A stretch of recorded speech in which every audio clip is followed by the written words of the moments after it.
Сайн байцгаана уу хүүхдүүдээ. Өнөөдөр маань хичээл монгол хэлний хичээл. За зөв бичгийн дүрмийн маш чухал хичээл орох учраас хичээлдээ анхааралтай оролцоорой. За дэвтэр номоо бэлтгээд дэлгэцэндээ артан суугаарай.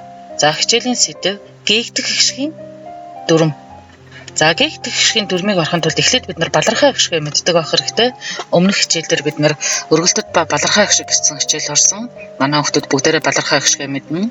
За гэхдээ балархай хишгээ сэргээн санацгаая бүгдээрээ үгийн 1-р үеэс хойш орсон богино хишгийг балархай хишг гэдэг.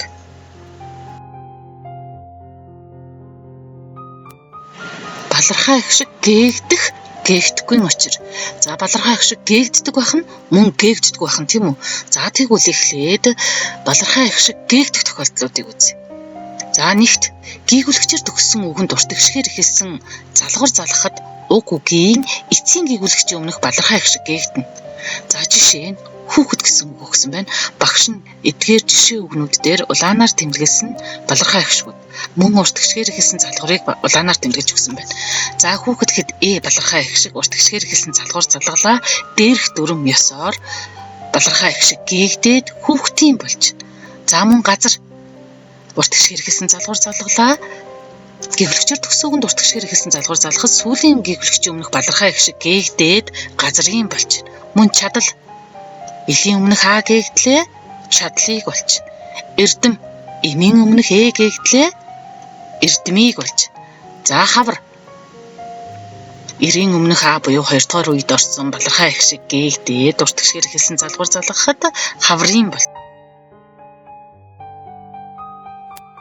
За 2 Игээс бусад богино хишгээр төгссөн үгэнд урт хишгээр эхэлсэн залгуур залгахад уг үгийн эцсийн балархай хишг гээгдэнэ.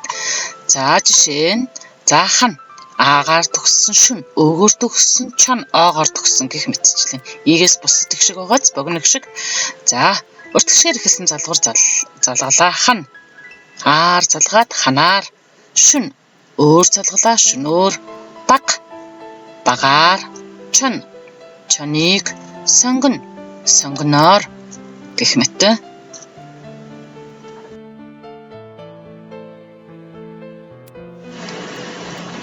За 3-т гийгүүлэгчээр төгссөн үгэнд гийгүүлэгчээр эхэлсэн залгуур залгахад өмнө нь хишг жиргэлвэл уг үгийн эцсийн гийгүүлэгчийн өмнөх балархай хишг гээгдэнэ. За жишээ нь багш нь өгсөн жишээнүүдийн балархай хишгийг улаанаар, мөн залгууруудыг улаанаар тэмдэглэж өгсөн байна. Маш сайн ажиглаараа хүүхдүүдээ. Сурагчид. За И балархай хишг тийм үү? За сурагчдад болголоо И гээгдээд 2Д-гийн хооронд хишг жиргэлжсэн байна. За өсрөх болголоо эрийн өмнөх Э гээгдэж Р2-ын хооронд хишг жиргэлсэн байна. Нөхд өдөө болгосон байна. Бусад Д залгалаа А гээгдээд 2Д-гийн хооронд А жиргэлж ивчлээ. Бусдад дээрх дүрм ёсоор.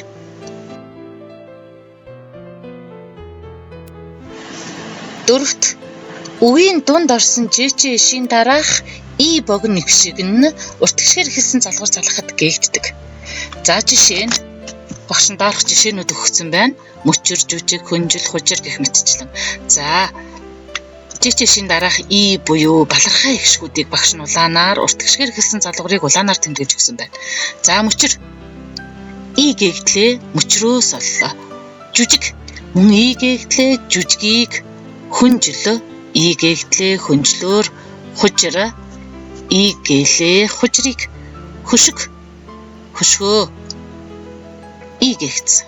Ашиг И гээгдлээ ашгийн, ихшиг И гээгдлээ ихшгийг гэх мэтчлэн.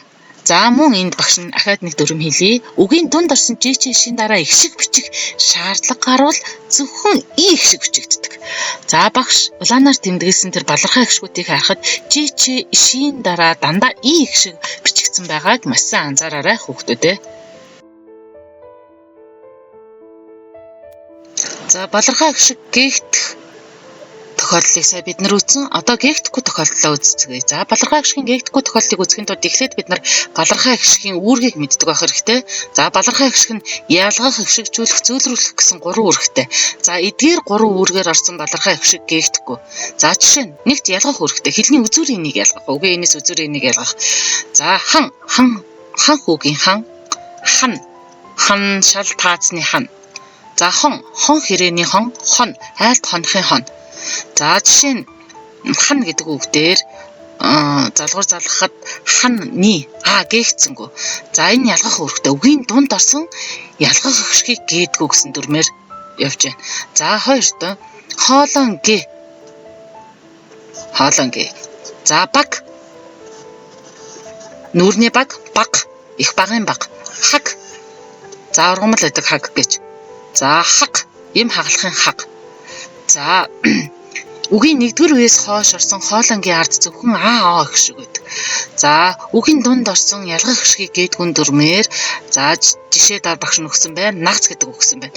За нагц уулын цэгээр төгссөн уртгшэр хэсгэн залгах сүүлийн гэвлэгчийн өмнөх балархай гişг гээгдэх ёстой. Гэхдээ үгийн дунд орсон го буюу ялгах гişгийг гээхгүй нагцаа гэсэн үг байна. За 3-т үйл үгийн хээ ялгах. За харах гэдэг бол мэрэгч амтан. Харах гэдэг нь бидний юм харахын харах, юм үзэхийн харах, үзэх харахын харах. За хавах. За хулганы хавах тийм үү? Хулгай их бол хавах тавьдаг. За хавах. За юм хол шидэж оёхыг хавах гэдэг. За энэ хавах гэдэг нь үйл үг бахан тийм үү? За нөгөөдхөөс нь ялгсан үйл үг. Ялгах гişг нь багш нь улаанаар тэмдэглэж өгсөн. За үйл үгийн ялгах гişг хизээч гээгдэхгүй. Үйл үгийн хийхийн өмнөх ялгах гişг хизээч гээгдэхгүй.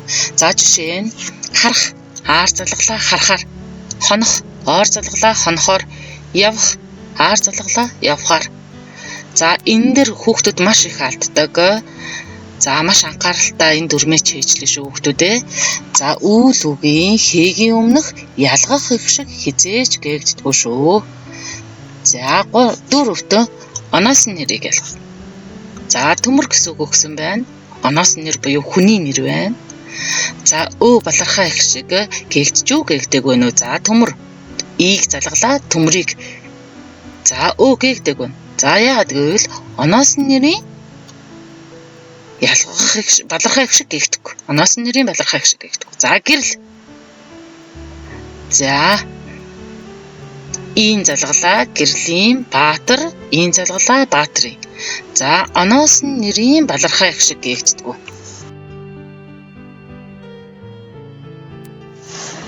За хоёрт балархай гişг нь эгшигжүүлэх үүрэгтэй.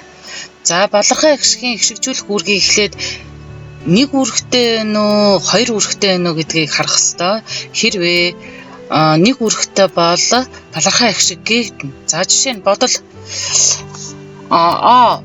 балархай гişг нь илийг л эгшигжүүлж байгаа нэг үүрэгтэй байна. Зөвхөн илийг эгшигжүүлж байгаа. За ил нь болохоор Монгол бааврын ил өмнөө буюу хойно алт хот толигдох газраа заавал гişгтэй бичигдэнэ гэсэн дүрмээр явж байна.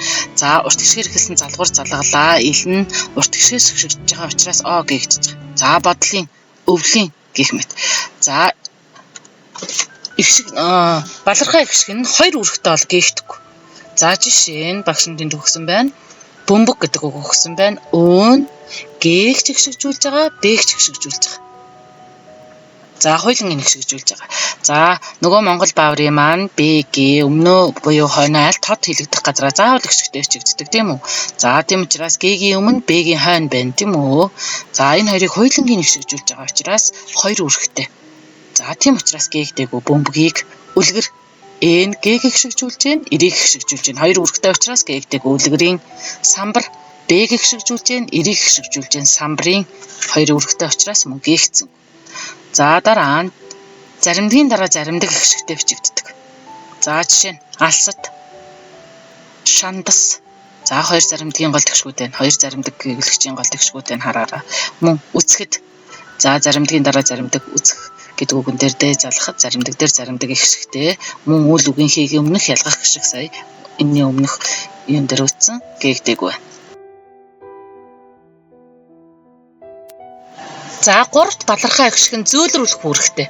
За жижиг ишээс бусад гээгүүлэгчийн дараа орсон и их шиг зөөлрүүлэх үүргээр орсон байдаг учраас гээгддэггүй. За жишээ нь тамир, гурил, зориг, барил, сорил гэсэн үгнүүд өгөгдсөн байна.